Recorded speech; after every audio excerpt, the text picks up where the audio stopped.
आत्ताच्या घडीची एक ब्रेकिंग बातमी आपल्या हाती आली आहे। अकोले तालुक्यातील धुमाळवाडी शिवारात असलेल्या निळवंडे धरणाच्या उजव्या कालव्यावर वीज वाहक तारांना 3 आदिवासी तरुण चिटकल्याची भीषण घटना आज बुधवारी दुपारी 12:15 वाजेच्या सुमारास घडली। सुदैवाने या दुर्घटनेत जीवितहानी झाली नसली तरी एक तरुण 70% भाजलाय तर 2 जणांची प्रकृती सुस्थितीत आहे। अकोले तालुक्यातील धामणगाव आवारी गावात राहणारे दत्तू गावडे, नितीन मध्ये, रोशन मध्ये आणि आणखी 2 तरुण मुरगास बनवण्याच्या कामाला आले होते।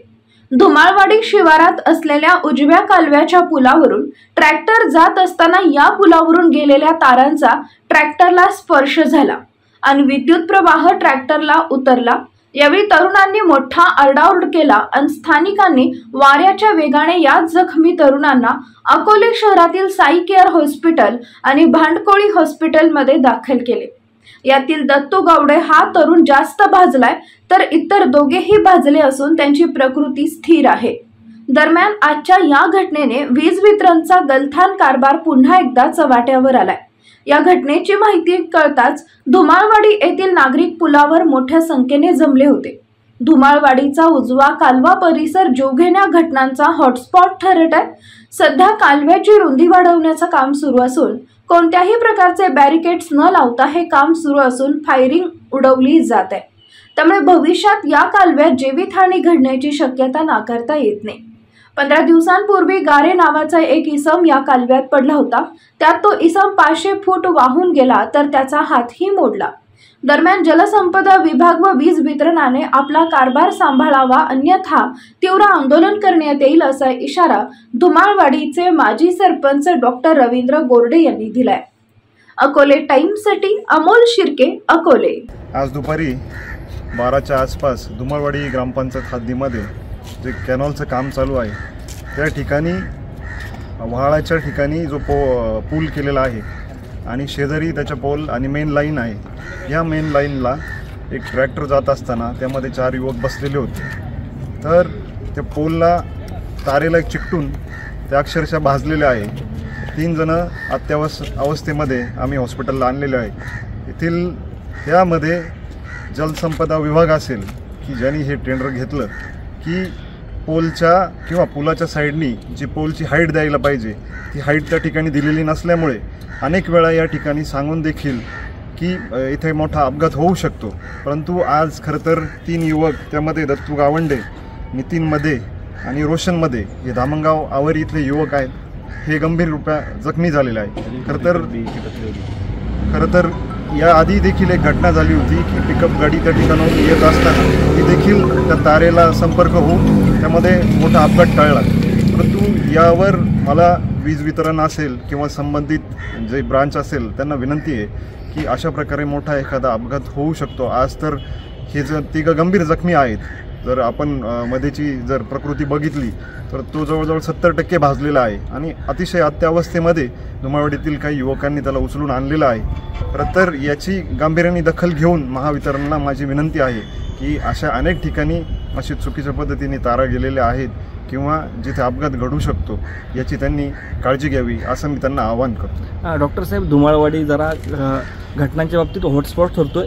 कालव्याचं काम सुरू आहे आपल्या इथे उजव्या, रात्री अपरात्री फायर उडवले जातात आणि कोणतीही काळजी न घेता आता काम चालू आहे। लहान मुलं शाळेतून जात आहे, बॅरिकेड्स नाही। ह्या गोष्टी तुम्ही कसं पाहता? 8 दिवसापूर्वीच एक गारे नावाचा इसम त्या पाटात पडला होता। याच्या पाठीमागे देखील आम्ही 10 ते 12 वेळा संबंधित विभागाला हे पत्र व्यवहार केलेला आहे की त्या ठिकाणी शेजारी आमची अंगणवाडी आहे, तिथे लहान मुलं शिकतात। त्या ठिकाणी बघितलं तर अतिशय खोली खूप जास्त आहे खडक असल्यामुळे। तर त्यांना वारंवार आम्ही पत्र देतोय। त्यांनी आम्हाला बॅरिकेड लावण्याचे आश्वासन दिलं होतं परंतु ते काही पूर्ण अद्याप केलेलं नाही त्यांनी।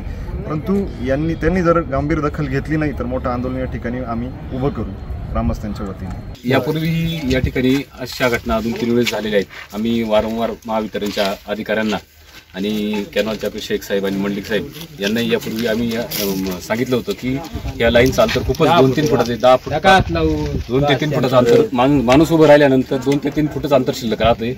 तर त्याची काळजी घ्यावी, ही लाईनची काहीतरी शिफ्टिंग करून व्यवस्था करण्यात यावी असं आम्ही वारंवार सांगितलं होतं। परंतु याची कुणीही दखल घेतलेली नाही अधिकाऱ्यांनी।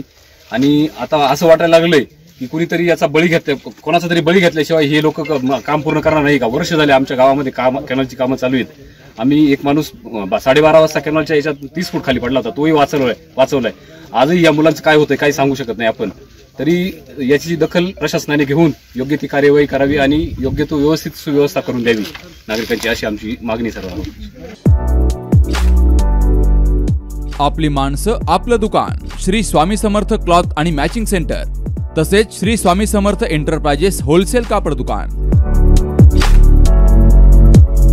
अकोलेकरांच्या पसंतीस उतरलेलं कापड विश्वातील लोकप्रिय नाव म्हणजे श्री स्वामी समर्थ कापड दुकान.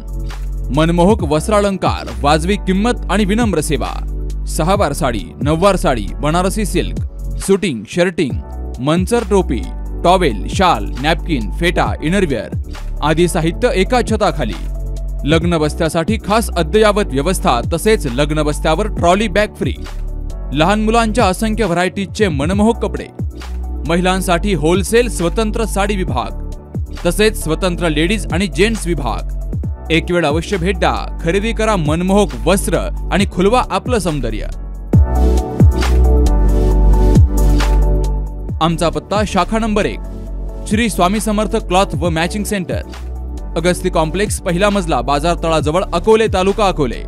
आणि शाखा number 2 Shri Swami Samarth enterprises wholesale कापड दुकान, भिंगारे गोडाऊन शेजारी, दत्त मंदिर रोड, कचेरी परिसर, अकोले. प्रोप्रायटर बेनके बंधू.